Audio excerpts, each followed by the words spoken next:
시청자 여러분 안녕하십니까? 헬로티비 뉴스입니다. 먼저 오늘의 주요 뉴스부터 보고 오시죠.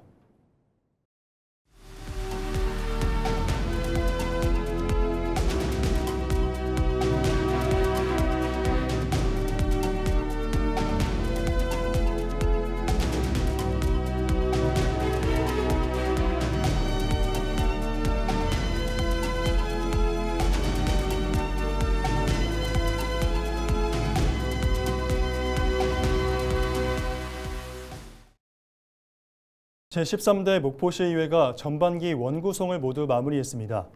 예상대로 전체 의석의 3분의 2 이상을 차지한 더불어민주당이 의장과 부의장은 물론 상임위원장 자리까지 싹쓸이했습니다. 민선 9기에도 고질적인 독점 구조가 다시 한번 재현됐다는 비판이 나옵니다. 보도에 고정민 기자입니다. 제13대 목포시의회 전반기 의장단과 상임위원장 선거가 치러진 본회의장. 투표 결과는 이변이 없었습니다. 다수당인 더불어민주당에서 앞서 당론으로 정한 후보들이 이탈 없이 전원 당선됐습니다. 전반기 의장엔 민주당 이영환 의원이 15표, 무소속 박용준 의원이 7표를 얻어 이 의원의 당선이 확정됐습니다. 부의장 선거 역시 민주당 최한석 의원이 무소속 손혜원 의원을 똑같은 표차로 앞서며 선출됐습니다. 기쁨에 앞서 막중한 사명감과 책임감을 느끼며 오직 목포의 발전과 의회의 위상 정립을 위해 헌신하겠다는 엄숙한 다짐을 올립니다.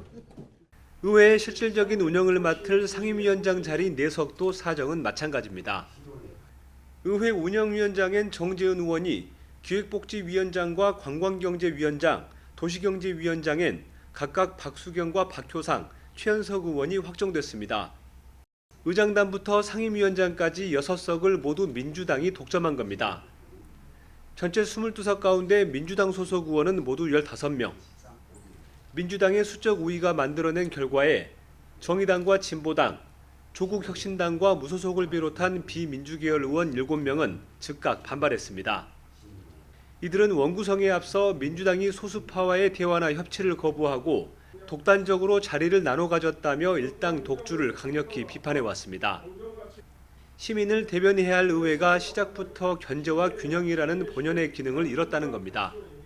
힘의 논리로 6개 자리를 모두 싹쓸이하는 것이 과연 목포 시민들이 바라는 의회 민주주의입니까? 의석의 숫자로 밀어붙여 모든 자리를 가져가실 수는 있습니다. 하지만 그 결과는 참담할 것입니다. 민주당의 독점 구조로 민선 9기를 시작한 13대 목포시의회. 풀뿌리 민주주의의 다양성이 실종된 것 아니냐는 비난은 피하기 어렵게 됐습니다. 헬로티비 뉴스 고정민입니다. 앞서 보신 것처럼 전남 광주 통합특별시 출범과 맞물려 민선 9기 지방의회가 본격적인 원구성에 나서고 있습니다. 하지만 특정 정당 중심의 의회 권력 집중 현상이 되풀이되면서 소수 정당과의 갈등이 표출되고 있는데요. 일당 중심의 원구성이 집행부 감시와 견제를 약화시킬 수 있다는 우려를 짚어봅니다. 보도에 송하영 기자입니다. 지난 6일 전반기 의장과 부의장을 선출한 여수시 의회. 더불어민주당 주재현 의원과 박성미 의원이 각각 의장과 부의장에 당선됐습니다. 조국혁신당과 무소속 의원들로 구성된 제2원내교섭단체는 즉각 유감을 표명했습니다. 이들은 7일 오전 기자회견을 열고 최소한의 책임을 함께 지는 구조를 만들자는 협치 제안이 받아들여지지 않았다고 비판했습니다. 시민이 민주당에 부여한 것은 의회를 안정적으로 운영하고 시민을 위해 일해달라는 책임입니다. 그러나 책임이 의회 운영을 모두 차지하는 권한을 의미하지는 않습니다. 협치는 선택사항이 아니라 지방의회의 기본 원칙입니다. 특정 정당의 원구성 독식 현상은 순천과 목포 등 다른 지역의 의회에서도 나타나고 있습니다. 문제는 이 같은 일당 독점이 가져올 부작용입니다. 자치단체장과 의회 다수당이 같을 경우 행정 감시나 예산안 심사가 형식적인 통과 의례에 그칠 우려가 큽니다. 여기에 소수 정당을 선택한 주민들의 다양한 목소리가 의회 정책에 배제되는 민심 왜곡 현상도 피해갈 수 없습니다. 유권자들의 어떤 다원적 의사를 제도화하거나 법제화하는 데 있어서 많은 문제들을 가져온다고 생각을 하고요. 반면 사상 첫 3당 구조가 형성된 장흥군 의회는 또 다른 흐름을 보이고 있습니다. 조국 혁신당 소속의 군수와 민주당 소속의 의장단, 그리고 진보당 의원들이 포진하면서 상생과 협치의 시험대에 올랐습니다. 일당 독점에서 벗어난 만큼 집행부에 대한 견제 기능이 정상적으로 작동할 것이란 기대와 함께 정쟁으로 인한 우려도 공존합니다. 의회 내 다수결의 원리를 존중하면서도 소수당과의 협치를 조화롭게 이끌어낼 공론장의 필요성이 강조되는 이유입니다. 어떤 의제를 놓고 충분히 토의하고 논의해서 합의점을 만들어 나가고 민심이 던진 다당제 요구 속에서 독식과 반발의 갈등을 빚고 있는 전남 광주 지방의회. 지방의회가 대의민주주의의 본령을 지키고 주민들의 다양한 목소리를 온전히 대변하기 위해서는 상생을 위한 협치의 노력이 중요할 것으로 보입니다. 헬로티비 뉴스 송하영입니다.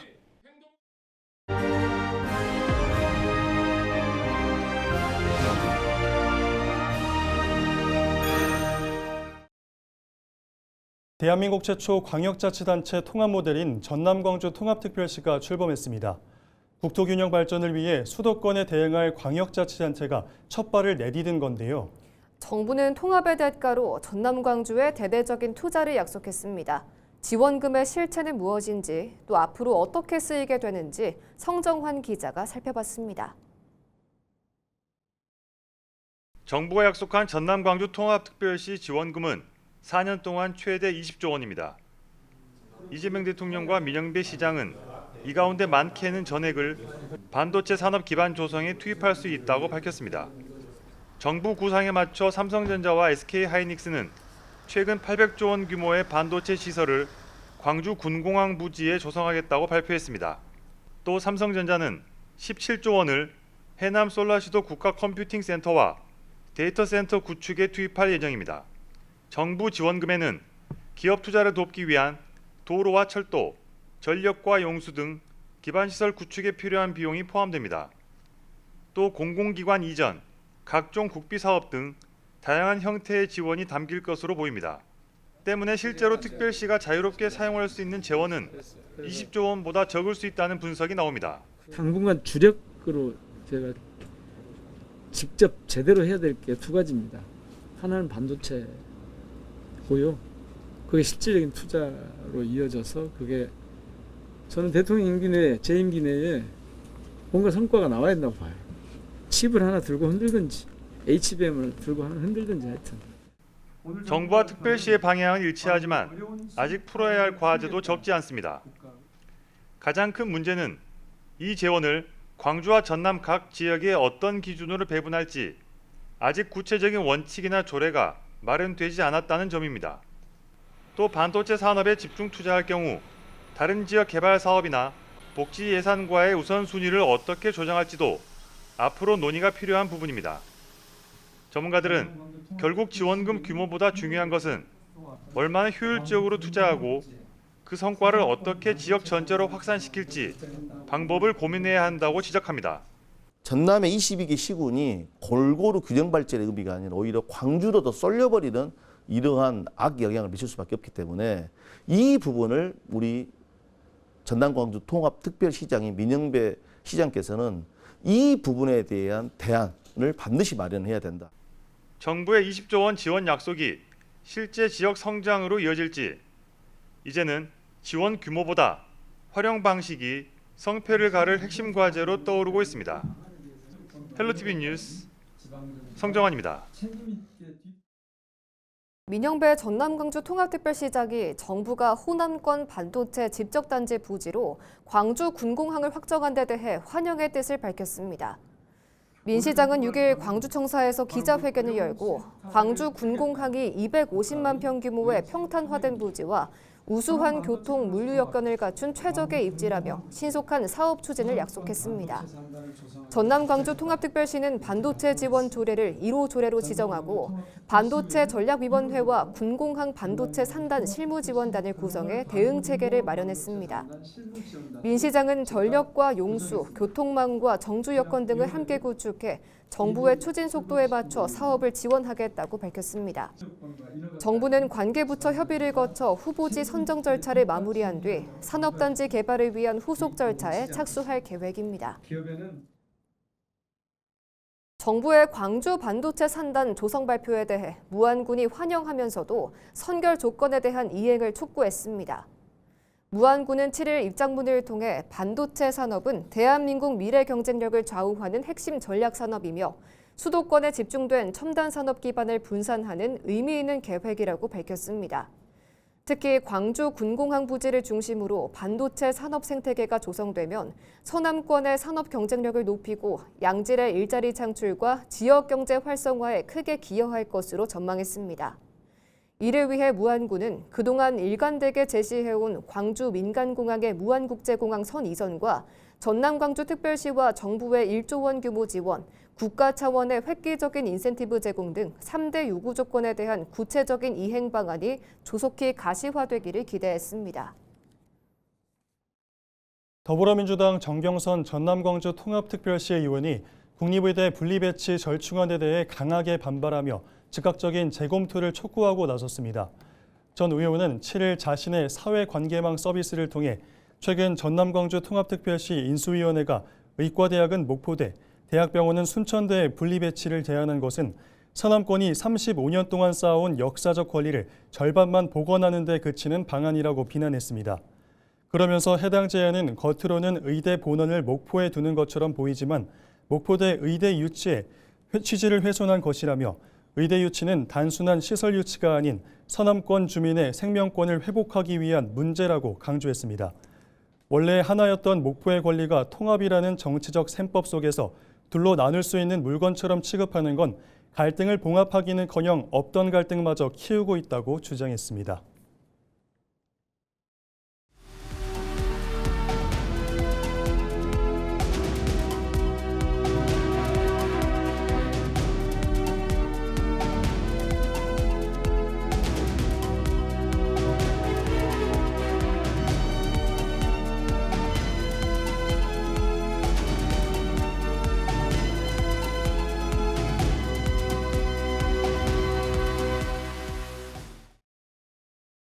검찰이 친모가 생후 4개월 된 아들을 학대해 숨지게 한 이른바 해든이 사건의 항소심에서 친모에게 무기징역을, 친부에게 징역 10년을 구형했습니다.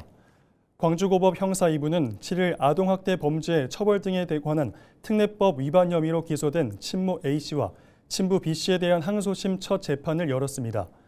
검찰은 이날 재판부에 A씨의 양형부당 항소를 기각하고 1심과 같은 무기징역을, B씨에 대해서도 원심 구형량과 같은 징역 10년을 선고해달라고 요청했습니다. A씨 측 변호인은 A씨가 산후 우울증을 겪고 있었다면서 유기징역을 요청했고 B씨는 마지막 기회를 달라고 말한 것으로 전해졌습니다. 이들에 대한 항소심 선고는 오는 7월 25일 열릴 예정으로 앞서 1심에서 A씨는 무기징역을, B씨는 징역 4년 6개월을 받은 바 있습니다. 여수해양경찰이 여수항 인근 해상에 선적 폐수를 불법으로 배출한 급유선을 적발했습니다. 여수해경은 지난 6월 16일 오전 9시 45분쯤 여수항 시정박지 인근 해상에 떠있는 기름을 발견한 뒤 시간대별 기름 이동 방향 등을 역추적해 약 20일 만에 800톤급 급유선 A호를 특정했습니다.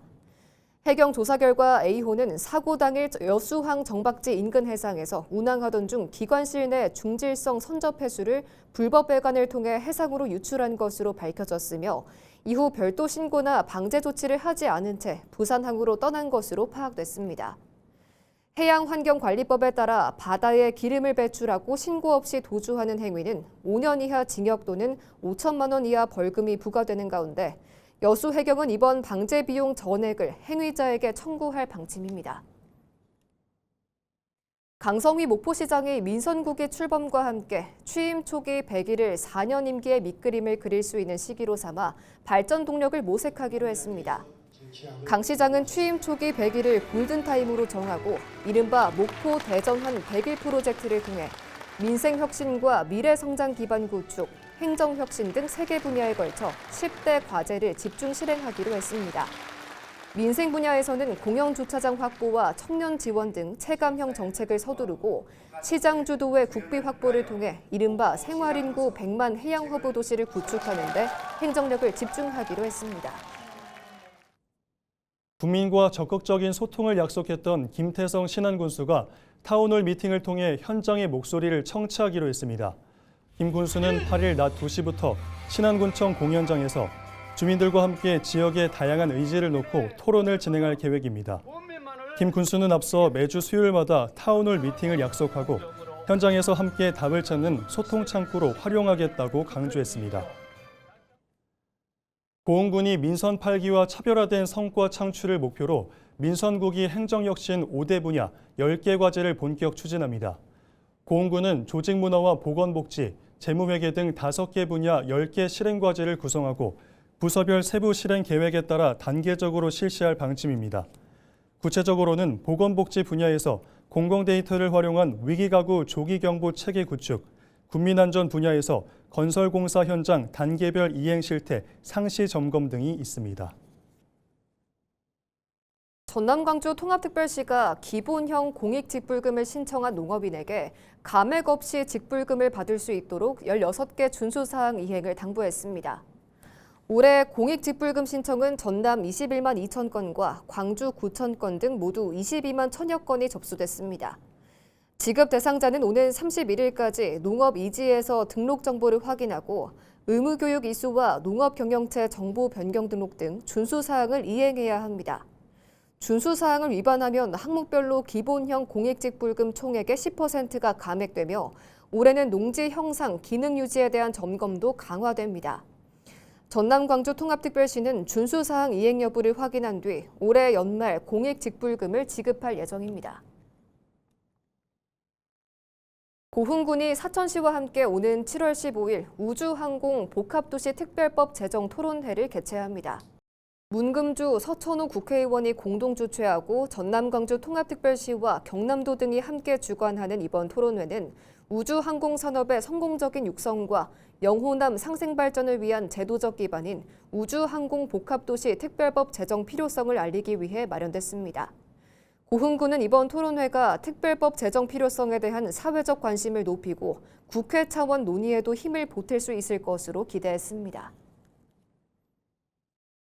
진도군이 집중호우와 태풍에 따른 시가지 침수 피해를 예방하기 위해 진도읍 도시계획도로 배수로 준설 사업을 추진합니다.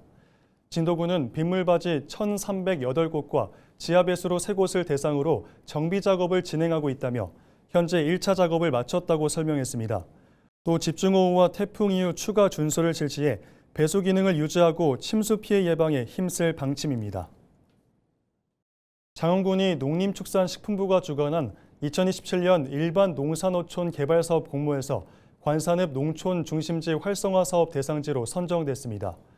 장흥군은 오는 2031년까지 5년간 사업을 추진하며 노후한 관산 행정복지센터를 증개축해 행정과 문화 기능을 갖춘 복합 거점을 조성할 계획입니다. 또 중심지와 배우마을을 연계한 문화복지 프로그램과 찾아가는 문화 서비스를 운영해 생활 서비스 접근성을 높일 방침입니다. 여수시가 지적 제조사의 정확도를 높이기 위해 3D 드론 영상 시뮬레이터 시스템을 본격 도입합니다. 여수시는 기존 2D 평면 드론 영상의 경우 토지의 고저 차이나 옹벽 등 입체 지형 정보를 파악하는 데 한계가 있던 점을 고려해 이를 보완하기 위해 이번 3D 시뮬레이션을 운영한다고 밝혔습니다. 여수시는 해당 시스템을 율촌 득실지구 주민설명회부터 적용해 토지 소유자의 경계 이해도를 높일 방침입니다.